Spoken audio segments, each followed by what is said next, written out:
பாரம்பரிய உணவு பிரியர்கள் அனைவருக்கும் வணக்கம். நீங்கள் பார்த்துட்டு இருக்கிறது ஃபுட்டி தமிழா சேனல். நான் உங்கள் உமா முருகேசன். இன்றைக்கி நம்ம இந்த வீடியோவில் என்ன செய்ய போகிறோன்னு பார்த்தீங்கன்னா, இந்த வாரம் பூராமே விநாயகர் சதுர்த்தி ஸ்பெஷலாக நம்ம விநாயகருக்கு பிடித்தமான கொழுக்கட்டை செய்ய போகிறோம். இன்றைக்கி நம்ம தேங்காய் பூர்ண கொழுக்கட்டை செய்ய போகிறோம். அது எப்படி செய்யலாம், அதுக்கு என்னென்ன பொருட்கள் தேவை, என்னென்ன அளவுகள் தேவை வீடியோவில் சொல்லியிருக்கேன். வீடியோவை கடைசி வரைக்கும் பாருங்கள். ஃபுட்டி தமிழா சேனலுக்கு சப்ஸ்கிரைப் பண்ணலைன்னா சப்ஸ்கிரைப் பண்ணிக்கோங்க. வாங்க வீடியோக்குள்ளே போகலாம். வீட்டு முறையில் தயாரிக்கப்பட்ட அனைத்து மசாலா பொருட்களும் ஃபுட்டி தமிழா சேனல் மூலமாக நானே என் கைப்பட வறுத்து தரமாகவும் சுவையாகவும் நான் கொடுத்துட்ருக்கிறேன். இது சாம்பார் பொடி, ரசப்பொடி உட்பட 10 வகையான மசாலா பொடிகள் நான் கொடுத்துட்ருக்கிறேன். இது தேவைப்படுறவங்க கீழே இருக்க காண்டாக்ட் நம்பருக்கு வாட்ஸ்அப் மூலம் வாட்ஸ்அப் பண்ணுங்கள். ஆல் ஓவர் இந்தியா நம்ம கொரியர் மூலமாக அனுப்பி வைக்க முடியும். தேங்காய் பூர்ண கொழுக்கட்டை செய்ய தேவையான பொருட்கள்: 1 கிலோ பதப்படுத்தின மாவு, 2 தேங்காய், 1/2 கிலோ வெல்லம், 1 டீஸ்பூன் ஏலக்காய் தூள், 2 டீஸ்பூன் நெய். நம்ம இப்போ கொழுக்கட்டை செய்கிறதுக்கு இந்த மேல் மாவு ஃபஸ்ட்டு ரெடி பண்ணணும். அதுக்கு நம்ம வீட்லேயே பதப்படுத்தின அரிசி மாவு, இது இடியாப்பா மாவுன்னு சொல்லலாம். இடியாப்பா மாவே நம்ம கொழுக்கட்டைக்கு யூஸ் பண்ணலாம். இந்த மாவு எப்படி ரெடி பண்ணுறதுங்கிற வீடியோ ஆல்ரெடி நம்ம போஸ்ட் பண்ணியிருக்கோம். அதனுடைய லிங்க் கீழே கொடுக்குறேன், போய் செக் பண்ணி பாருங்கள். அந்த முறையில் நம்ம பதப்படுத்தி எடுத்து வச்ச மாவு தான் நம்ம எடுத்திருக்கோம். இந்த மாவு எந்த அளவு, ஒரு கப் எடுத்தாலும் சரி, நான் இப்போ 1 கிலோ எடுத்திருக்கேன். இதே அளவு தண்ணியை நம்ம கொதிக்க வச்சு, நல்லா கொதிக்கிற தண்ணியில் மாவு போட்டு நல்லா கலரணும். இதே அளவு தண்ணி எடுத்துக்கலாம். இதை விட கம்மியாக எடுத்தால் பத்தாமல் போகும். இதை விட அதிகமாக எடுத்திங்கன்னா மாவு கொஞ்சம் கொலகொலன்னு ஆகும். அதே போல் கப்பில் எடுத்தாலும் சரி, நீங்கள் எந்த மெஷர்மெண்ட்டு கப்லேயோ இல்லை டம்ளர்லையோ எது எடுத்தாலும் அதே அளவு தண்ணியை நம்ம கொதிக்க வச்சுக்கலாம்.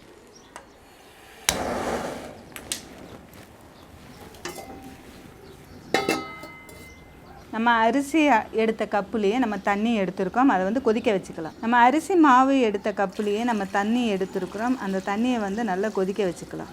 நம்ம இப்போ வீட்லேயே அரைச்ச மாவு எடுத்துருக்கோம். நீங்கள் வீட்டில் அரைச்சி ரெடி பண்ணி வச்ச மாவாக இருந்தாலும் பரவாயில்ல. அல்லது கடைகளில் பார்த்தீங்கன்னா இடியாப்ப மாவு, இப்போ பார்த்தீங்கன்னா கொழுக்கட்டை மாவுன்னு கிடைக்கிது. அந்த மாவை நம்ம யூஸ் பண்ணிக்கலாம். அந்த மாவு எப்பயுமே நல்லா கொதிக்கிற தண்ணியில் தான் நம்ம போடணும். நல்லா கொதித்ததுக்கப்புறம் இந்த மாவு போட்டு கலரலாம். அல்லது இந்த மாவு கூட அந்த கொதிக்கிற தண்ணி ஊற்றணும். லேசான தண்ணியோ அல்லது பச்சை தண்ணியோ ஊற்றி நம்ம பிசையக்கூடாது. நல்லா கொதிக்கும்போது தான் அந்த மாவு நல்லா சாஃப்டாக வரும். உங்களுக்கு அந்த மாவு வெடிப்பு இல்லாமல் கொழுக்கட்டை கிடைக்கும். அதனால் நல்லா கொதிக்கிற தண்ணியில் இந்த மாவு நம்ம போட்டுக்கலாம். தண்ணி நல்லா கொதிக்குது. நம்ம இதில் ஒரு 1/4 டீஸ்பூன் சால்ட்டு சேர்த்துக்கலாம். இது அந்த இனிப்பு டேஸ்ட் நல்லா இருக்கணுங்கிறதுக்காக நம்ம அந்த உப்பு சேர்த்துறோம். அது கூட நம்ம எடுத்து வச்சுருக்க நெய் சேர்த்துக்கலாம். நம்ம நல்லா தண்ணி கொதிச்சிருச்சு. நம்ம அடுப்பு ஆஃப் பண்ணிவிட்டு கொஞ்சம் கொஞ்சமாக மாவு சேர்த்து நல்லா கலந்துக்கலாம்.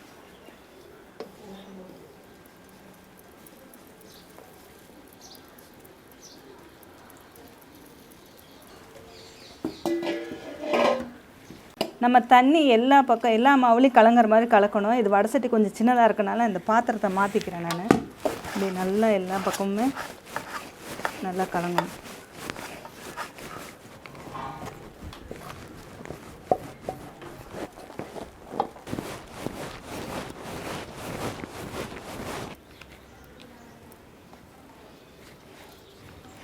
எல்லா மாவுலேயுமே இந்த தண்ணியும் நல்லா கலந்ததுக்கப்புறம் கொஞ்சம் சூடு ஆறுனதுக்கப்புறம் நம்ம மாவு பிசையணும். ரொம்ப சூடாக இருக்கும்போது பிசைய முடியாது. ஒரு கை பொறுக்கிற சூட்டில் நம்ம மாவு பிசைய ஆரம்பிக்கணும். கை பொறுக்கிற சூட்டில் உடனே நல்லா பிசைஞ்சிக்கணும். ரொம்ப ஆற விட்டுறக்கூடாது. கொஞ்சம் சூடாக இருக்கும்போது பிசைஞ்சோம்னா நல்லா மாவு பிசைஞ்சு நல்லா சாஃப்டாக வரும்.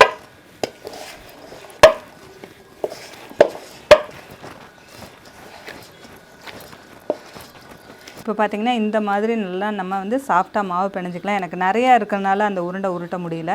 இப்போ பார்த்திங்கன்னா இந்த மாதிரி மாவு பிசைஞ்சாச்சு.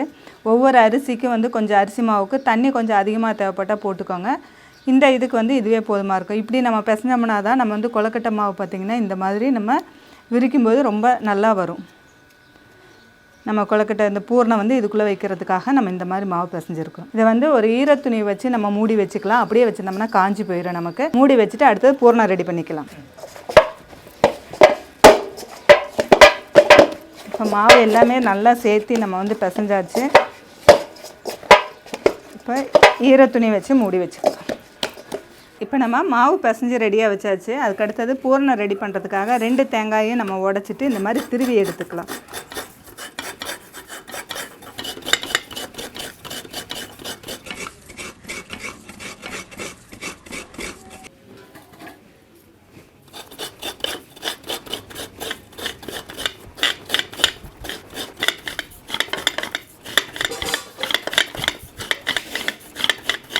தேங்காய்லாம் நம்ம திருவி எடுத்தாச்சு. அடுத்தது வெல்லத்தை வந்து நம்ம கரைச்சி எடுத்துக்கலாம். இப்போ நம்ம வெல்லத்தை பொடியாக்கி இந்த கப்பில் சேர்த்துக்கிறோம். அடுத்தது வெல்லம் மூழ்கிற அளவுக்கு நம்ம தண்ணி சேர்த்துக்கலாம். கொஞ்சமாக தண்ணி சேர்த்துக்கலாம், ரொம்ப அதிகமாக வேண்டாம். வெல்லம் கரையிறதுக்காக நம்ம கொஞ்சமாக தண்ணி சேர்த்துக்கலாம். நாட்டு சக்கரை சேர்த்துற மாதிரி இருந்தால் அது அப்படியே சேர்த்துக்கலாம், அல்லது வெள்ளை சக்கரை சேர்க்குற மாதிரி இருந்தால் அப்படியே சேர்த்துக்கலாம். நம்ம வந்து வெல்லம் சேர்த்துனோம்னா வெல்லத்தில் வந்து எப்பயுமே கொஞ்சம் மண் அந்த மாதிரி ஏதாவது குப்பைகள் இருக்கும். அதனால தான் வந்து வெல்லத்தை கரைச்சிட்டு நம்ம வடிச்சிட்டு சேர்த்துக்கலாம்.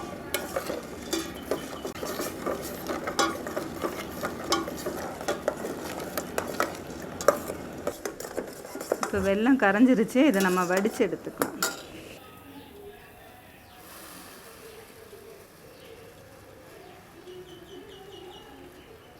இப்போ நம்ம வெல்லத்தை வடித்து எடுத்தாச்சு. நம்ம பாகுபதம்லாம் வர தேவையில்லை. வெல்லத்தில் வந்து நம்ம திருவி வச்சுருக்க தேங்காயை சேர்த்துக்கலாம்.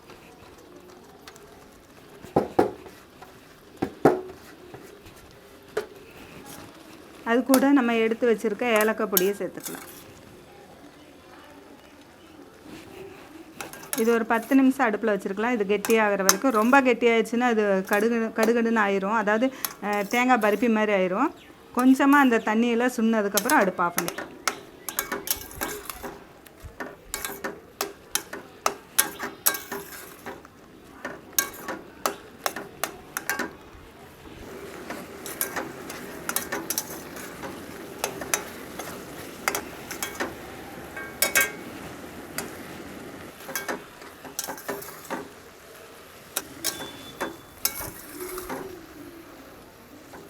இப்போ வந்து தண்ணியெல்லாம் கொஞ்சம் ட்ரை ஆகிடுச்சு. நம்ம இப்போயே வந்து அடுப்பு ஆஃப் பண்ணிக்கலாம். ஏன்னா இது சூடு ஆறும்போது இன்னும் கொஞ்சம் கெட்டியாகும். அப்போ இந்த மாதிரி அடுப்பு ஆஃப் பண்ணோம்னாக்கா அந்த சூட்லேயே கொஞ்சம் நேரம் இருக்கட்டும். நம்ம வந்து பூரணம் எடுத்து வைக்கிறதுக்கு சரியாக இருக்கும். இல்லாட்டி ரொம்ப கெட்டியாக இருக்கும். இப்போ பாருங்கள், தண்ணியெல்லாம் கரெக்டாக இதாக இருக்குது. இந்த மாதிரி பார்த்துக்கு நம்ம அடுப்பு ஆஃப் பண்ணிவிட்டு எடுத்துக்கலாம். தேங்காய் பூரணம் வந்து ரெடி ஆகிடுச்சு. அடுத்தது பிசைஞ்சு வச்ச மாவு வந்து நம்ம ஈரத்துணி போட்டு மூடி வச்சுருந்தோம். இப்போ அந்த மாவுலேருந்து ரொம்பவே எடுத்துட வேண்டாம், கொஞ்சம் துணி மேலேயே இருக்கட்டும். இந்த மாதிரி மாவு எடுத்துக்கலாம். இந்த மாதிரி கொழுக்கட்டை அச்சு எல்லா பக்கமே கிடைக்கிது. அப்படி இல்லை கையிலையும் செய்யலாம், இந்த மாதிரி அச்சுலேயும் செய்யலாம். நம்ம இப்போ இந்த மாதிரி அச்சில் ஃபஸ்ட்டு செய்யலாம். இதில் கொஞ்சம் இப்படி மாவு ஃபில் பண்ணிவிட்டு மாவு வந்து எல்லா பக்கமும் வந்து நல்லா அமுத்தி விடணும். இப்படி பார்த்தீங்கன்னா மாவு அமுத்தி விட்டோம்னா தான் இந்த வரி வரியாக அந்த இது வந்து நமக்கு அப்படியே அந்த அச்சு அப்படியே கிடைக்கும். இப்போ நடுவில் வந்து இந்த பூரணத்தை வச்சுக்கலாம்.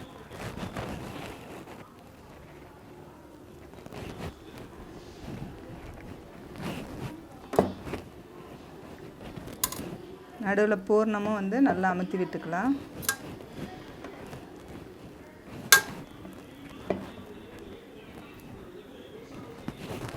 இப்போ மேலே வந்து கொஞ்சம் மாவு எடுத்து நம்ம மேலே வந்து இதோட மூடிக்கலாம்.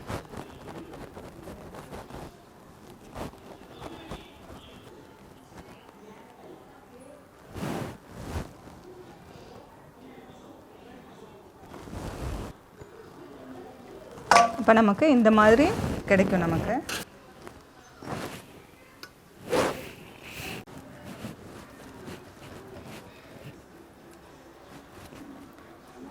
நம்ம இப்படி பாதியாக பிரிச்சும் கூட வைக்கலாம், அல்லது வந்து இப்படி ஃபோல்ட் பண்ணிவிட்டு இப்போ பார்த்திங்கன்னா உள்ளே எல்லா மாவும் கரெக்டாக அமுத்திக்கலாம். இப்போ பார்த்திங்கன்னா ஒரு அரை ஸ்பூன் எவ்வளோ உள்ளே போகுதோ அது மட்டும் எடுத்துக்கலாம். ரொம்ப நிறைய வச்சோம்னா வெளியே வரும். கொஞ்சம் வந்து மாவு வச்சு மூடிக்கலாம்.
இப்போ நம்ம கொழுக்கட்டை வந்து வேக வைக்கிறதுக்கு இட்லி பாத்திரத்தில் தண்ணி ஊற்றி இருக்கணும். அது வந்து நல்லா கொதிச்சிருச்சு. அதுக்கு அடுத்தது இட்லி தட்டு வச்சுட்டு அது மேலே இந்த மாதிரி எடுத்து வச்சுக்கலாம்.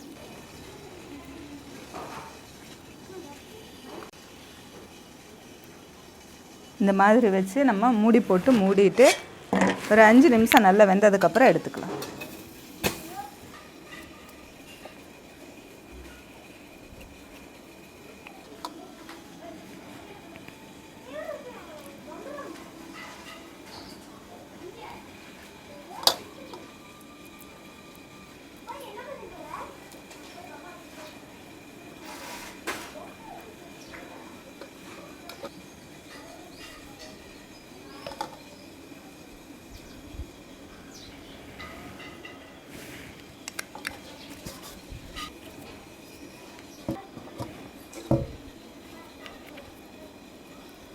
இப்போ நம்ம 5 நிமிஷம் ஆயிடுச்சு. நல்லா வந்து கொழுக்கட்டை வெந்திருக்கும்.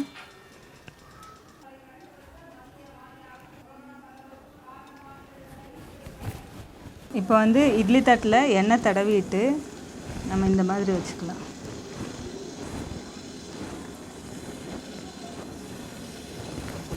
இப்போ நம்ம வந்து இப்படி மூடி வச்சுக்கலாம்.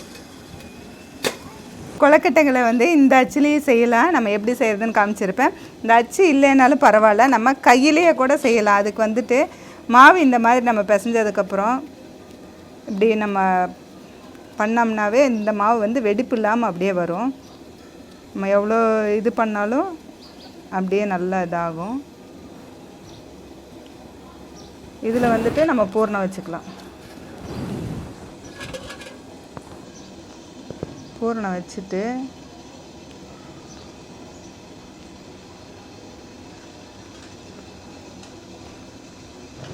இப்படியே பண்ணிவிட்டு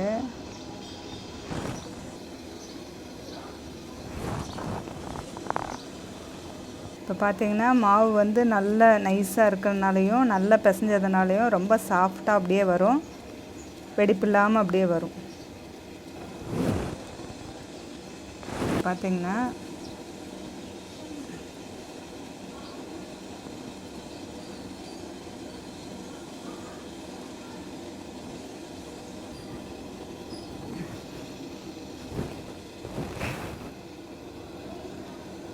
இப்போ வந்து 5 நிமிஷம் நல்லா வெந்துருச்சு பாருங்கள்.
இன்றைக்கி நம்ம பூர்ண கொழுக்கட்டை விநாயகர் சதுர்த்தி ஸ்பெஷலாக விநாயகருக்கு பிடித்தமான தேங்காய் பூர்ண கொழுக்கட்டை செஞ்சு முடிச்சிருக்கோம். இந்த வீடியோ பிடிச்சிருந்தா லைக் பண்ணுங்கள், ஷேர் பண்ணுங்கள். வீடியோ பற்றின கருத்துக்களை கமெண்ட் செக்ஷனில் கமெண்ட் பண்ணுங்கள்.